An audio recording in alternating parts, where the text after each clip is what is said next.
It's fillet time now. This is gonna be the largest grouper catch and cook in the history of YouTube. And Jason's gonna show you how to fillet it, because I've never filleted a grouper this big. You fillet them this big, so how do you leave them hanging?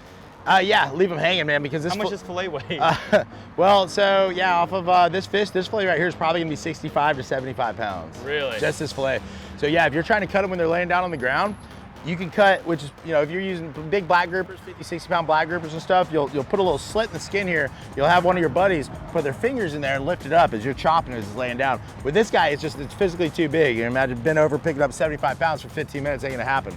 So I found the best way to do it is have them hanging like this. All right, so as we cut this fillet away, it's gonna wanna tear. As there gets a certain amount of weight on that, it's gonna wanna tear the meat. So instead of someone having here holding it, it's better if we just lay it on top of a cooler. So as we cut this, you're gonna see this fillet lay on top of this cooler, and as we keep cutting down, it's gonna slide right onto this cooler. I found that's the best way to do it, so this would be the second biggest one I've ever cleaned, so by no means is this a guaranteed thing, but we're gonna give it a shot. Good to me. There we go. So how tough is that skin, Jason? Oh my gosh, it's so thick. It's so strange with the skin. It's actually similar to a cobia skin in that there's layers of these spines. Like, Dude, see how these, looks or do you see all these smaller scales here? Yeah. They have layers of scales. If you look inside there, there's layers of scales. Almost like the only other critter that I know that's like this is a cobia. Yeah. So strange because they're worlds apart. But if you think about a cobia too, it's one in its own family as well. It is. So we're gonna eat this thing, and you said it tastes good? It is. These guys are really good. You're gonna be surprised by how this meat looks. Look at that meat, dude. That's beautiful. Wow. It'll make the neighbors happy. Yeah. That meat is insane, dude. Look at that. Oh my gosh. Dude, that's incredible. That looks amazing. Isn't it? Down the meat of this thing, now we're gonna go down the spine just like you would any other fish. No different, guys. Just same tools you'd use on a sheep's head or anything, just a little bigger process here, but fundamentals are still the same.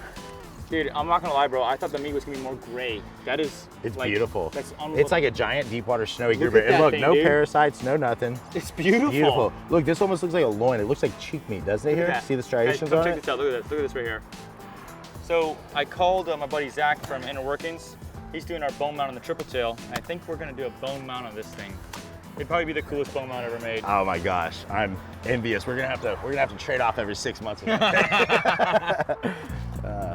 Look at that, dude, this is fantastic work. Look at the two different separations of meat. See the color here? See from the loins?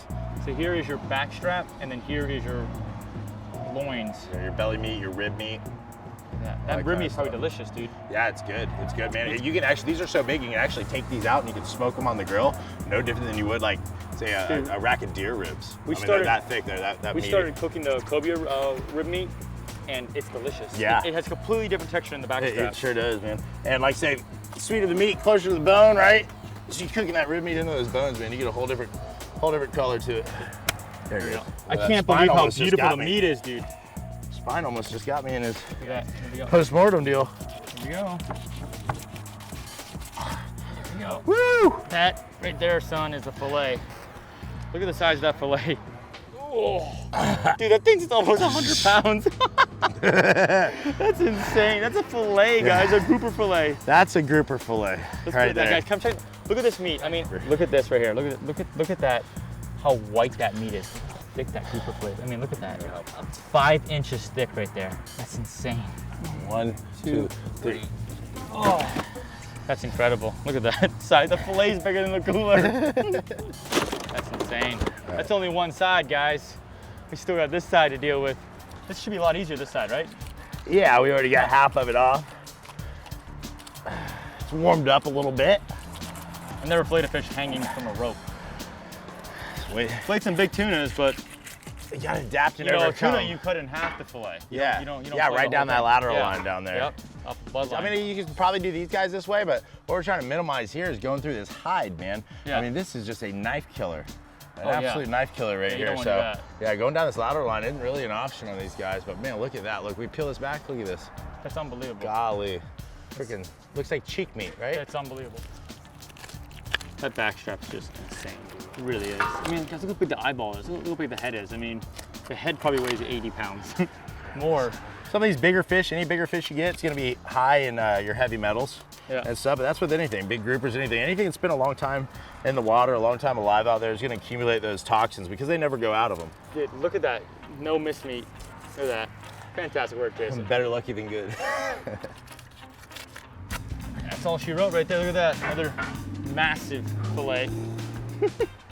Good job filleting that fish. Nice. I always want to spin this in around, bro. Yeah, check him out. Look at that. Yeah, give him a little twirl. Show us guys, what you check got. this out right here. Look at this. This right here. You do not. If he's still alive, that will sever an artery right there. That will, with the weight of this fish, it'll go right through your skin, your muscles, and probably would hit the bone. These guys have some evil weaponry all over them. Their spines everywhere. You might look at this, you just think you have a perfect fin, but look at this right here. As you're holding this guy, if he flips, look at what comes out right here. Oh, that's razor sharp. That's just like his dorsal spines. Wow. So imagine this thing 150 miles offshore as you're holding him and he flips and that thing goes into your femoral artery. See that? Oh, that's miserable. I mean, there's no easy way to get out. Once that starts to go in you and the weight's behind it, no, but it's these things in. right here, it's in, you're done, man. So, these things are incredible. Yeah. I mean, that's a weapon right there. And if you look at the growth on these guys, look at the growth on these guys right here. These get broken. They're really interesting, man. No one really knows what these guys do. The 2 fillets in this cooler alone probably weigh 150 plus pounds. Ice them down, close that up. We're gonna head to the kitchen now, guys. Actually, yeah, we're gonna cook these, this piece of fillet right here. And you guys come join us. We're here in the kitchen with Jason, guys. We got our pieces of meat right here. Dude, you've cooked a lot of these things. What's the secret recipe? So the first thing you want to do is get the fillets down into manageable sizes. Obviously, Yeah. you guys saw how thick those fillets were. They're like this thick. You just can't pop that in the oven. It's not going to work. It's not manageable. No, it's not. So you want to slice those down and get them into something that resembles a regular fillet, no more than about 1.5 inches thick. So that's what we've done. And now we have these beautiful little Warsaw loins, and we're going to take and we're going to bread those with this concoction of mayonnaise and lemon zest that we got mixed up. And we put some panko on there. Oh, man. That we've already got And bake it? nice and crispy. And we're gonna bake it with some Parmesan Romano cheese. It's gonna be fire. I like it. Let's do it.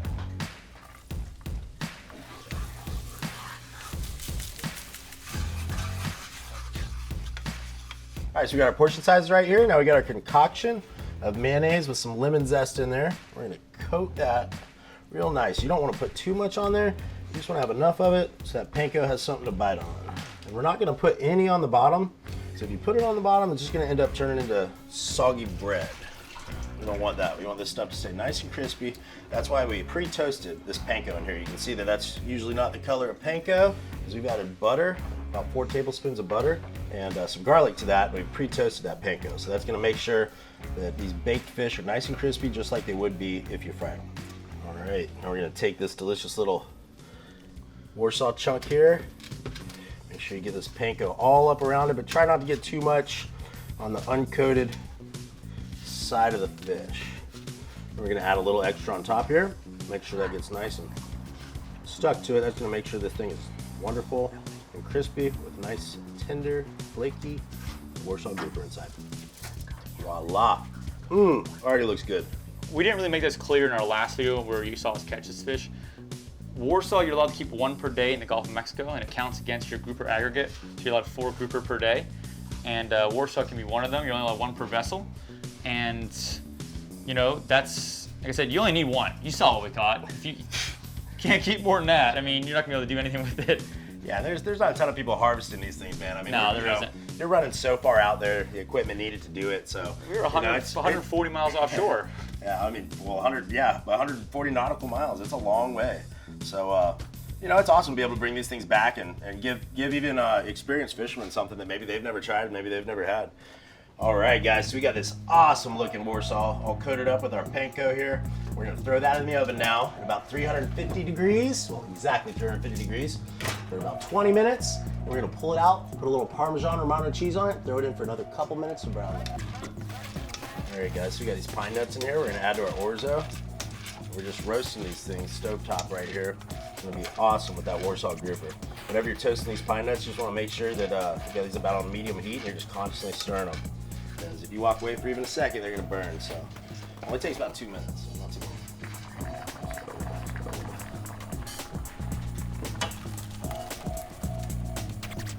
Pine nuts and orzo.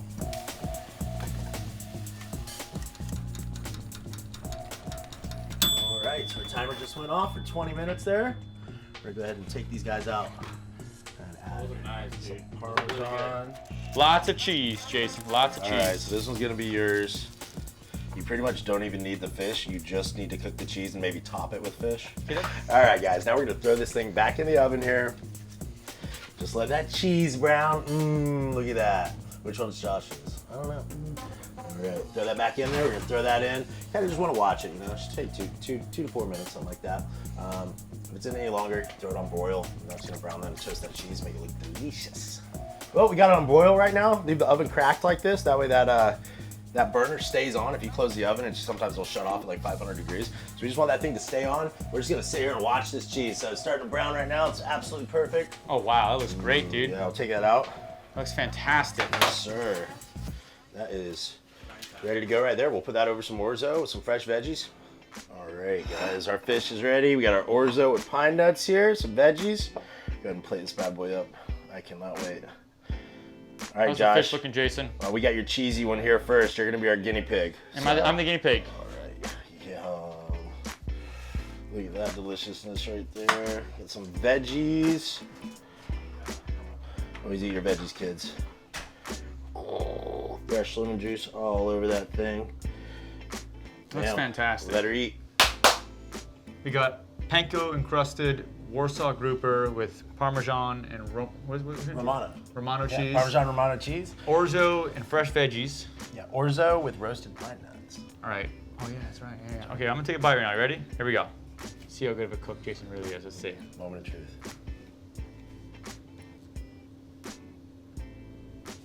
I got nothing. That's good. That's good. Yeah. That is good. The flakes are huge. They're huge. Oh man. That's nice. You did a good job. Thanks, buddy. You know what? Any deep water fish like that, it's gonna taste phenomenal. Yeah. I mean, this was literally the biggest grouper fillet I've ever seen in my life. How much did that fillet weigh? Like 70 pounds? Yeah, something like that. I mean, I couldn't even pick it up. Yeah, but it took both of us to get it on the What a spectacle, man. You know what's funny is most people, when they see the picture of the Warsaw, like, oh, that thing's full of worms. You can't eat that. I didn't see a single worm in it.